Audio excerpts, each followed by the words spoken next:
हरिओम. लाओत्सेचा ताओबोध योगदास श्री जयगणेश जोशी यांचे प्रवचन. सृजन भंजन भाग 3.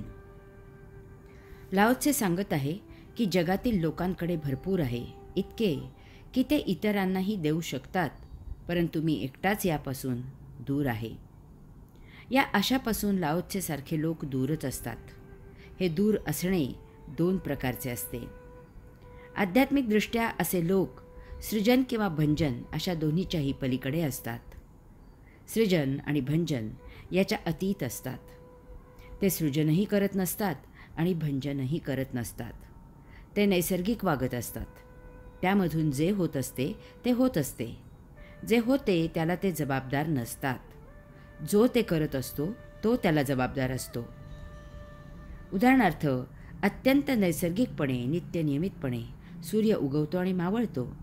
सूर्य उगवल्यावर मानव अनेक विधायक कामे करून घेतो. तसेच सूर्य मावळल्यावर हाच मानव अनेक नको ते गैरधंदे करून घेतो. आता त्या विधायक कामाचा किंवा गैरधंद्याचा सूर्याशी काही संबंध आहे का? त्याला बिचाऱ्याला त्याचा पत्ताही नसतो, कारण तो त्या दोहोच्याही अतीत पलीकडे असतो. इकडे त्याच्या उगवण्यामुळे किंवा मावळण्यामुळे काही घडामोडी घडत आहेत याचा त्याला पत्ताही नसतो.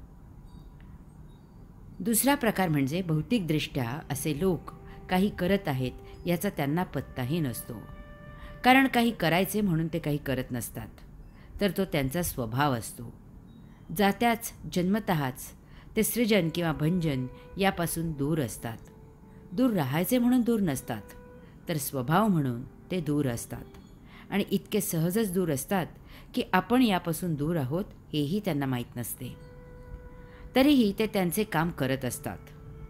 कोणाला त्यापासून सृजन करून घ्यायचे असले तर ते त्याने करावे, आणि कोणाला दुर्दैवाने करंटेपणाने भंजन करून घ्यायचे असले तर ते त्याने प्रारब्धाने तसे करावे.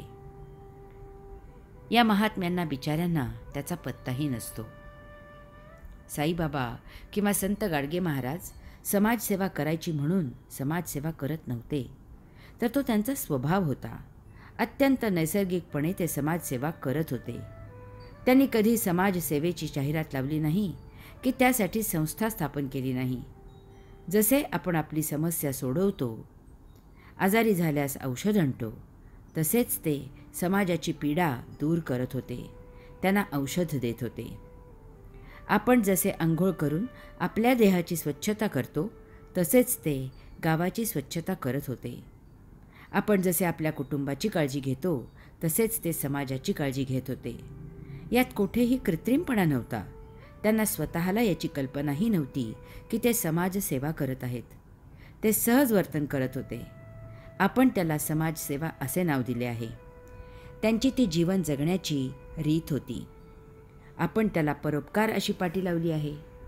समाज त्यांच्या अवतीभवती जमत होता. ते दूर ब्रह्मानंदात टाळी लावून प्रभूचे चरणी लीन होते. भौतिक मूर्खपणा.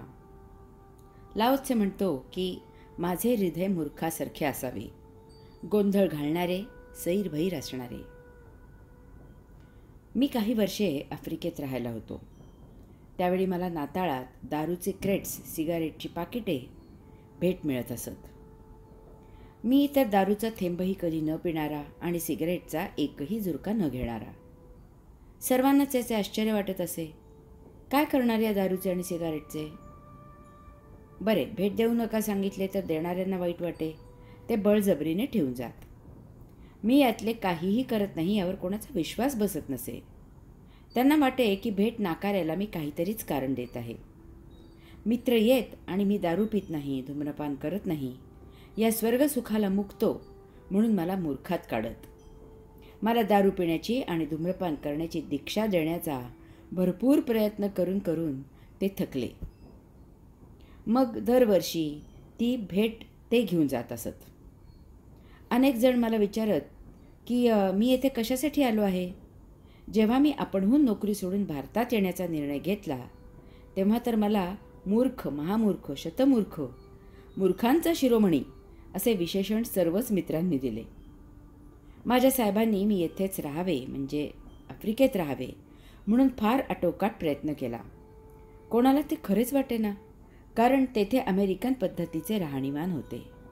स्वर्गसुख म्हणजे काय असते ते मला तेथे पाहायला मिळाले. मी त्यातील शाकाहारी अन्नापलीकडे कसलाच उपभोग कधी घेतला नाही, ती गोष्ट निराळी.